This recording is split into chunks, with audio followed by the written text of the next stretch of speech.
In the practice of vipassana, a meditator goes from, say, one stage of knowledge to another. So the first stage of that knowledge is discerning mind and matter, or defining mind and matter. So that we have already done. So after gaining what we call momentary concentration, a meditator comes to see the mind and matter clearly. This is said to be the beginning of vipassana knowledge.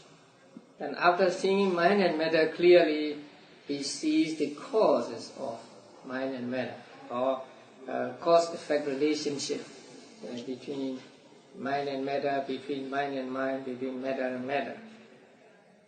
And when he has seen the causes and conditions of mind and matter, he is said to have reached the purity of views. And after discerning the causes and conditions of mind and matter, and he goes further in the series of the vipassana knowledges, and that is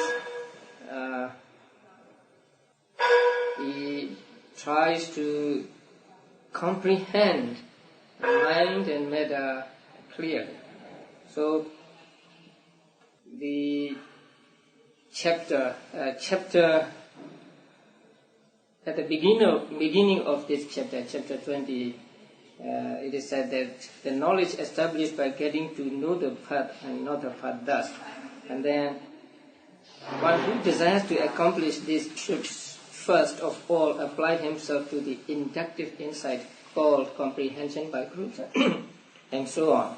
So he applies the comprehension by groups, or just the knowledge of comprehension of mind and matter. And we are just in the middle of this knowledge. So in order to comprehend mind and matter clearly, in order to practice comprehension by groups, then we are made to understand the three kinds of full understanding, and then how mind and matter are to be comprehended according to groups and so on, and then how to comprehend matter in different ways, and then how to comprehend what we call mind or mentality also, in what is immaterial. So first, the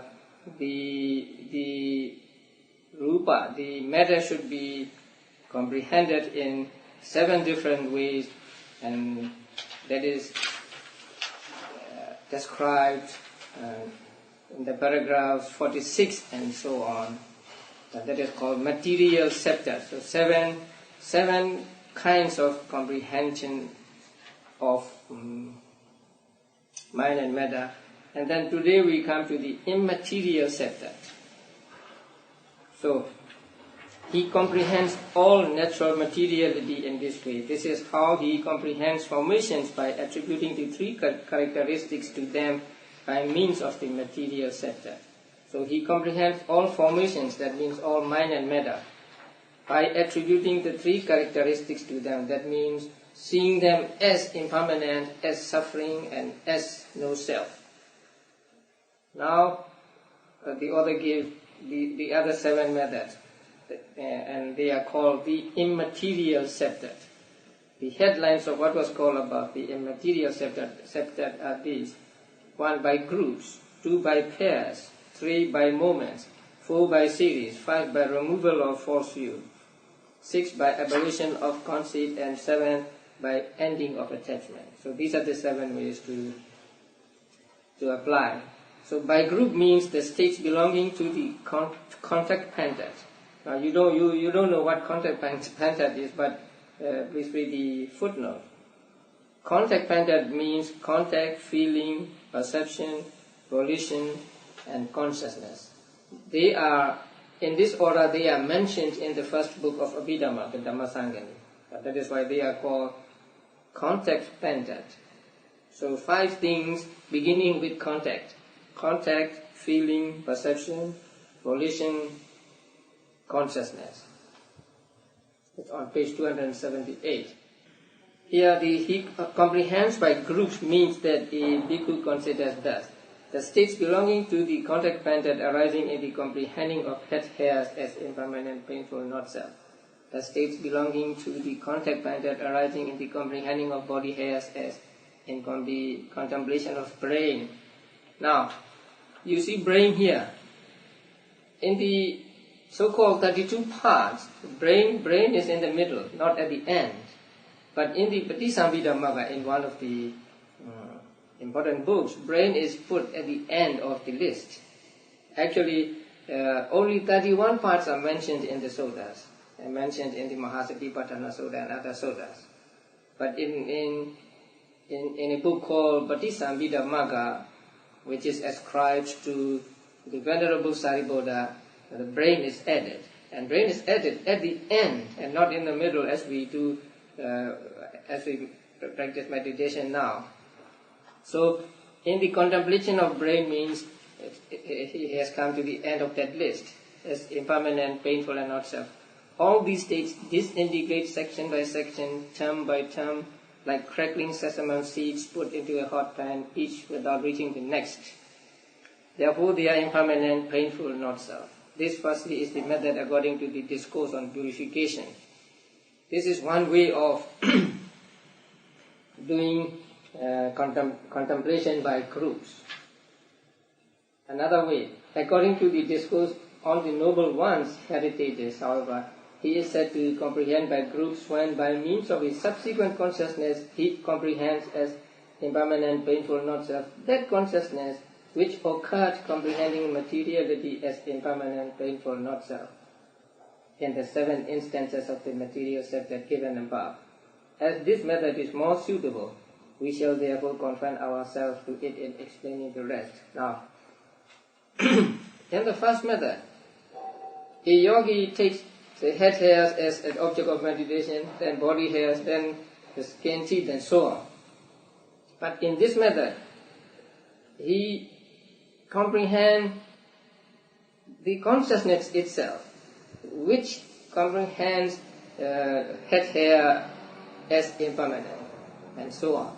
So here, a yogi does not go to other objects, so he is not distracted. That is why it is said that it is more suitable, because if you have to take the head hairs, body hairs, and so on, then at every time, and there is a renewal of, or there is a new subject of meditation. But here, you just take the consciousness which takes them as object, which takes them as impermanent and so on. So here it is not, a yogi is not distracted. That's why this method is said to be more suitable than the first one. So here, comprehending by group means actually comprehending the consciousness which comprehends head hairs and so on as impermanent and so on. So it is comprehending the comprehending consciousness. And by pairs, after the bhikkhu has comprehended as impermanent, painful, not self, the materiality of the taking up and putting down, that really means from birth to death, he comprehends that consciousness with which he was comprehending the materiality too as impermanent, painful, not self, by means of his subsequent consciousness. Here also, by one consciousness, he takes another consciousness as object of vipassana meditation. And he takes that consciousness also to be impermanent and so on. After he has comprehended as impermanent, painful, not self, the materiality of the disappearance of what grows old in each stage, that means mind and matter in one stage do not reach to the next stage, and mind and matter in that stage also do not reach to the succeeding stages and so on. So they are mentioned previously in this chapter. And that arising from nutriment, arising from temperature, karma, born, consciousness originated and natural. He comprehends that consciousness too as impermanent, painful, not self, by means of his subsequent consciousness. In this way he is said to comprehend by pairs. So first he comprehends the matter as impermanent and so on. Next he takes the consciousness that takes matter as impermanent and so on. So it is called pairs. In the first method, number one, by groups. In the first method, he does not comprehend like in pairs. He just comprehends the consciousness which takes head hairs, body hairs and so on as impermanent. Here he takes this one. First he takes the, say, materiality as impermanent, and then he takes that consciousness which takes materiality as impermanent by another consciousness. So it goes like in pair. So that is called, it is the second method is by pairs. And the third method is by moments. After the bhikkhu has comprehended as impermanent, painful, not self, the materiality of the taking up and putting down from birth to death, he comprehends that first consciousness with which he was comprehending the materiality as impermanent, painful, not self, by means of a second consciousness. And that second consciousness by means of a third, and the third by means of a fourth, and the fourth by means of a fifth. So it is going in series. And that too, now, we have to make a correction here. So, and the fourth by means of a fifth, as that too is impermanent. So we will strike out the words, and that too he comprehends. 1, 2, 3, 4, 5. So we don't need those words. So, and the fourth by means of a fifth, as that too is impermanent. So, by the fifth consciousness, he comprehends the fourth consciousness. That fourth consciousness too is impermanent, painful, and not self. Because here he does not comprehend the fifth consciousness. Only he comprehends the fourth consciousness by the fifth consciousness. So we should say, and the fourth by means of a fifth, as that too is impermanent, painful, not self. After he has comprehended as impermanent, painful, not self, the materiality of disappearance of what grows old in each stage, and that arising from nutriment, arising from temperature, karma, born, consciousness originated and natural. He comprehends that first consciousness as impermanent, painful, not self, by means of a second consciousness, and that second consciousness by means of a third, and the third by means of a fourth, and the fourth by means of a fifth. Here also. As that too is impermanent, painful, not self. Comprehending thus full consciousness from each discerning of materiality, he is said to comprehend by moments. So this is said to be comprehending by moments. So there are five consciousness. So the first consciousness takes materiality as object. The second consciousness takes the first consciousness as object. The third consciousness takes the second consciousness as object. The fourth takes the third, and the fifth takes the fourth. Then you stop there. So that is by moments. Now, by series, number 4, after he has comprehended as impermanent, painful, not just the materiality of the taking up and so on, by means of a second, he comprehends that first consciousness as impermanent, painful, not self, by means of a second consciousness, and the second by means of a third, and the third by means of a fourth, go on, and the 10th by means of an 11th. And here also we should strike out these words, and that too he comprehends. So, and 10th by means of an 11th, S, that too is impermanent, painful, not self. So here, in the previous method, he stops at comprehending the 4th consciousness by 5th consciousness. But here, he ends by comprehending the 10th by 11th consciousness. He doesn't go beyond 11th. Beyond 10th, beyond comprehending the 10th.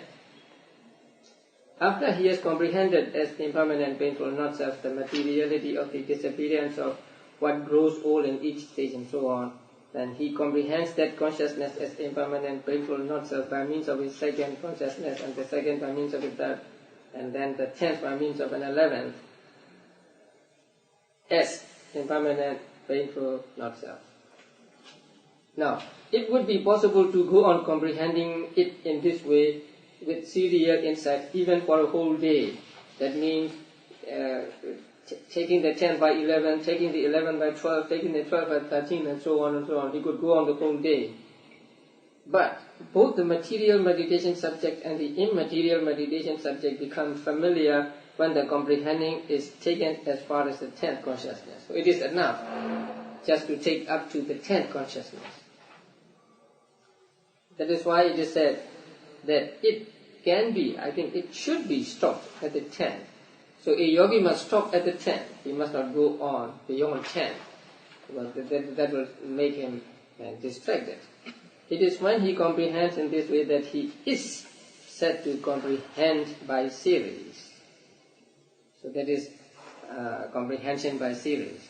So the first consciousness takes materiality as object, and the 2nd takes the first consciousness as object, and so on, until he reaches the 11th consciousness, takes the 10th as impermanent, and so on, and then he stops there. By removal of false view, by abolition of conceit, and by ending of attachment, there is no individual method for any of these three. So there is no special method. But when he has discerned this materiality as described above and this immateriality as described here, then he sees that there is no living being over and above the material and the immaterial and so on. So this is a description of the removal of false view, abolition of conceit, and ending of attachment, how he comes to this by discerning the mentality and materiality actually as impermanent,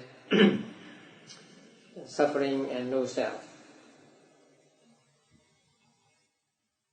Now, paragraph 83. But in the discourse on the Noble One's heritages, now there are two kinds of discourses here mentioned by the Visuddhimagga, and the commentary, the sub-commentary didn't give us any information about these two methods, the discourse of the Noble Ones and the other one. Discourse of the Noble One heritages and discourse on purification.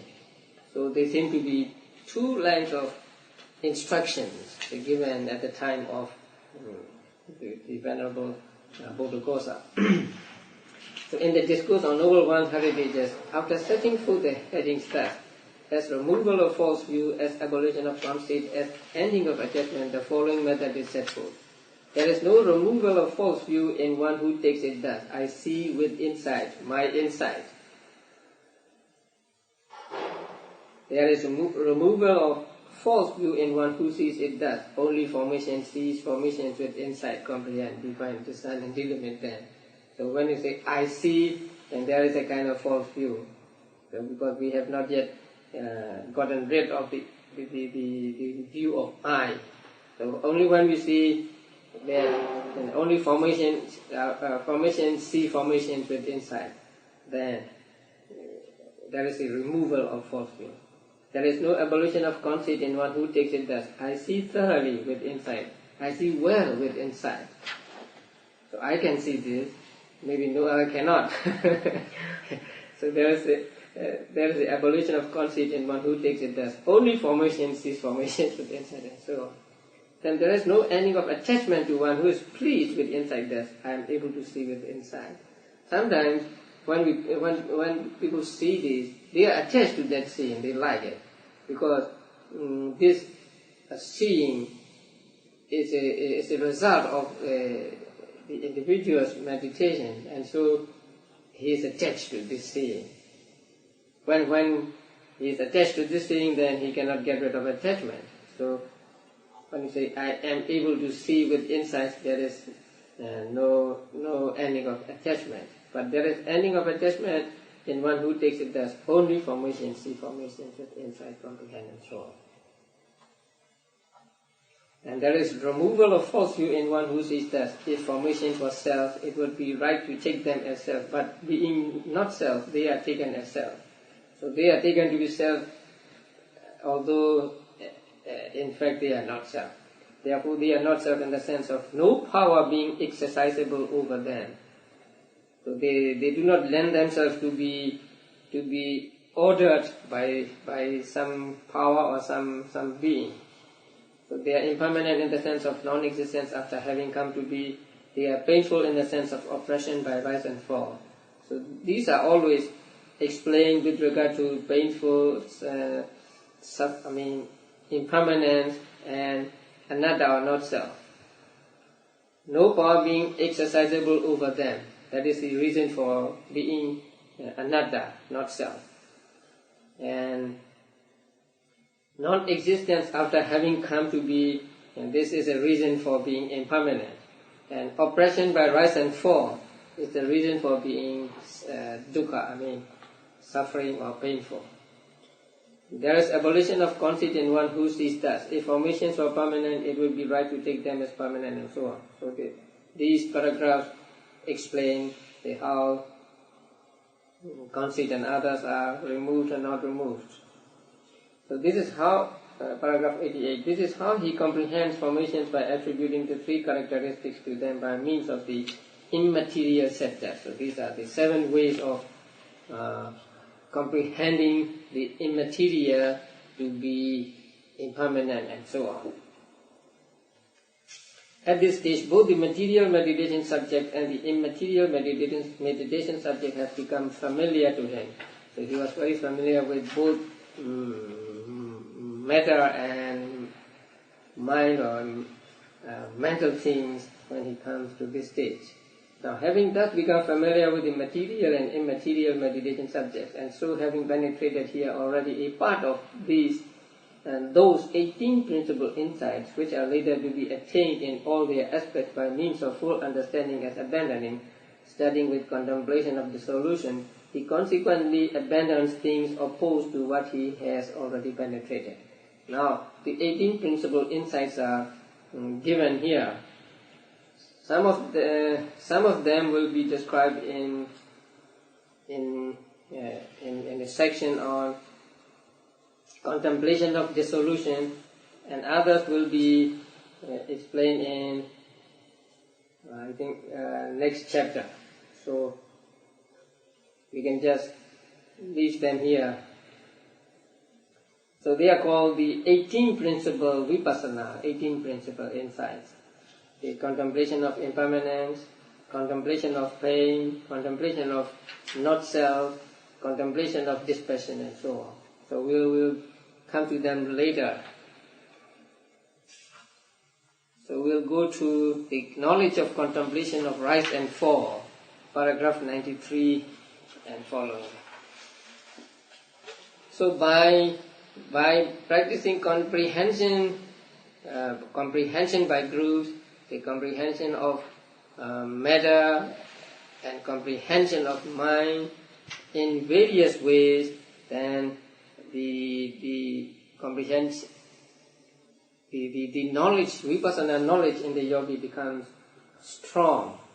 And then after that comprehending knowledge, the yogi goes to the knowledge of contemplation of rise and fall, contemplation of arising and disappearing.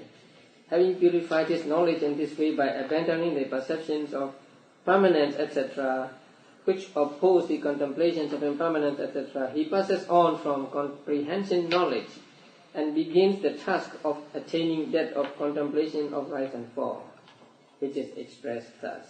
So from here, we will from time to time look at the notes. I think it is like a guide for the paragraphs following. So the first is, after comprehension knowledge, he passes on to contemplation of rise and fall. So, and then what he does, when he does it first in brief. So the contemplation of rise and fall, he does it first in brief, and then he does it in detail by way of conditions and instance.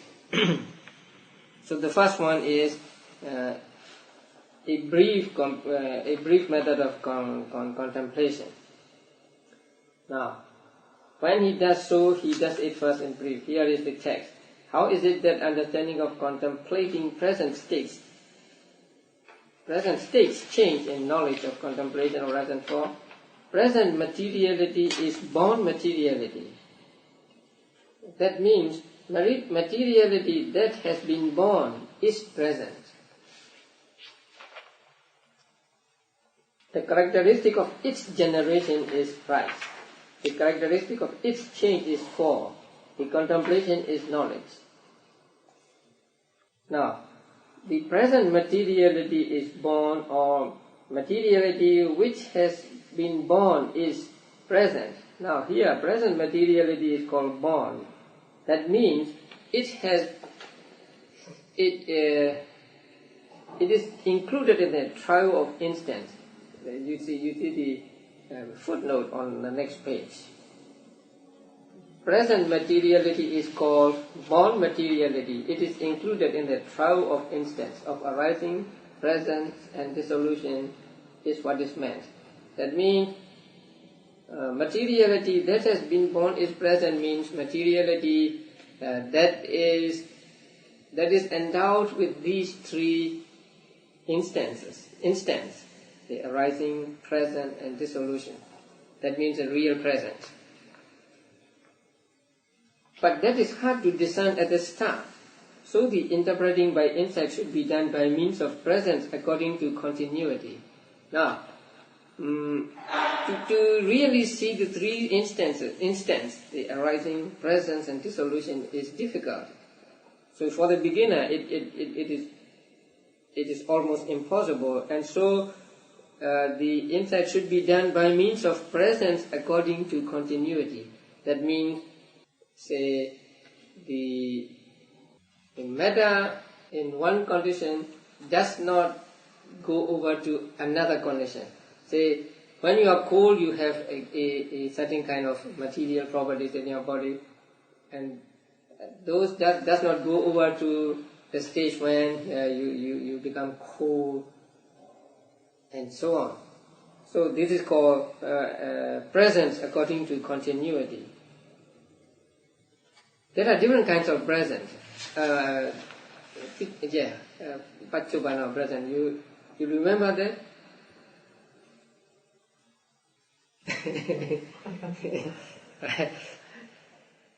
Now, sometimes we call present the whole life. We call it the present, right?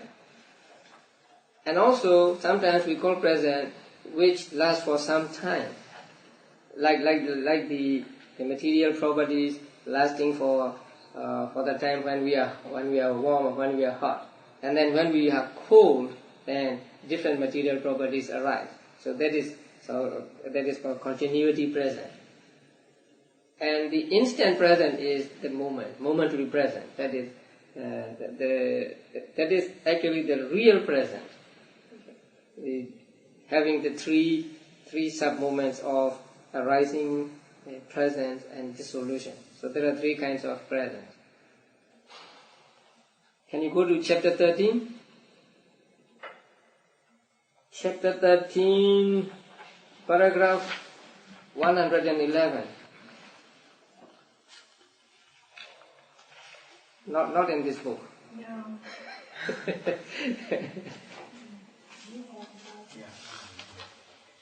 Chapter 13, right? So, just make a note. So, the present materiality is born materiality. The characteristic of its generation is rise. The characteristic of its change is fall. The contemplation is knowledge. Now, the characteristic of its generation is rise. So, arising is characteristic of its generation, and falling is characteristic of its change. And the contemplation is knowledge. Present feeling, perception, formations, consciousness, I, etc. So present becoming is born. That means becoming that has been born is present. The characteristic of its generation is rise. Characteristic of its change is fall. The contemplation is knowledge. It is taken from Visuddhimagga. Now, do you notice that it stops with becoming? Because in the place of etc., you have to understand many things. So, where do you find becoming? In present? No. The mention of becoming. Dependent origination. Right. Now, after becoming, what comes? Birth, old age and death. Right? So, please read the footnote. For the elation represented by etc. see chapter 20, paragraph 9. In this base, however, the last two members of the dependent origination are left out. Although states possessed of birth, aging and death. So please add birth there. Although states possessed of birth, aging and death are mentioned under the heading of birth and of aging and death in comprehension by groups, etc., nevertheless, here in the description of knowledge of rise and fall, if it was said, present birth is born, the characteristic of its generation is rise, the characteristic of its change is fall, etc., it would be tantamount to an affirmation and approval of the proposition that birth and aging and death were possessed of birth and aging and death. That is why they are left out. There, birth, aging and death are one thing, and those that have birth, aging and death are another. Say, ignorance. Ignorance has arising, presence and disappearing. But here, if we take birth if we not stop at becoming, but going to birth, decay and death, then they themselves will have them or something like that. It is an absurd saying. Birth possesses birth. Say, aging possesses aging and death possesses death, something like that. That is why these two are left out. So the text ends with becoming in order to avoid that.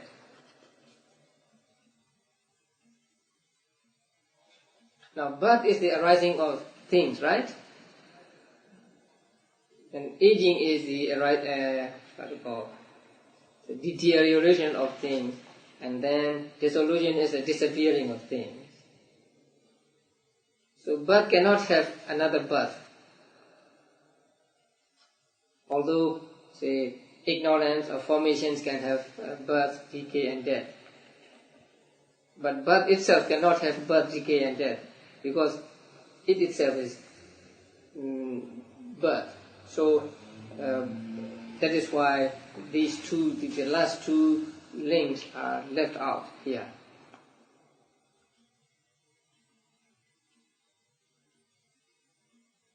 In accordance with the method of this text, he sees the characteristic of generation, the birth, the arising, the aspect of renewal of born. I'm reading paragraph 95. In accordance with the method of this text, he sees the characteristic of generation, the birth, the arising, the aspect of renewal of born, mentality and materiality. So mentality is missing there. Of born mentality and materiality as rise. And he sees their characteristic of change, their destruction, their dissolution as four. If you look at the passage on page 734, then there is materiality, and then there is feeling, there is mentioned feeling, perception, formation, and consciousness. And also the eye, ear, and so on, many things there. So, in accordance with that method of this text, he sees the characteristic of generation or arising, the birth, the arising, the aspect of renewal of born, mentality and materiality, both mind and matter, not only of matter but also of mind. So, the arising of mind and matter as the arising, and he sees their characteristic of change, destruction, and dissolution as four. He understands thus, there is no heap or store of unarisen mentality, or here mentality, materiality, existing prior to its arising. When it arises, it does not come from any heap or store, and when it ceases, it does not go in any direction. There is nowhere any depository in the way of a heap or store or hold of what has ceased, and so on. And then there is the simile. Now in the simile, it is brought into being owing to the lute's neck and the man's appropriate effort, and having been, it vanishes. So too all material and immaterial states, not having been, are brought into being, having been, they vanish. Now, the lute's neck, the Pali word here normally means the lute's neck, but the sub-commentary explains it to mean not the lute's neck, but I think it's called a pick, right? To play the string. They use something, right? Yeah. So it should be, how do you call it? Just a pick? So owing to the lute, the pick, and the man's appropriate effort, and having been, it vanishes, and so on. So the sound arises only when the lute is played, and it is not stored anywhere before it comes into being, and it is not stored anywhere after it goes out of being. And so, in the same way, the mind and matter just arises, and before arising they are not stored anywhere, and after vanishing they are not stored anywhere. So that is why at every moment there is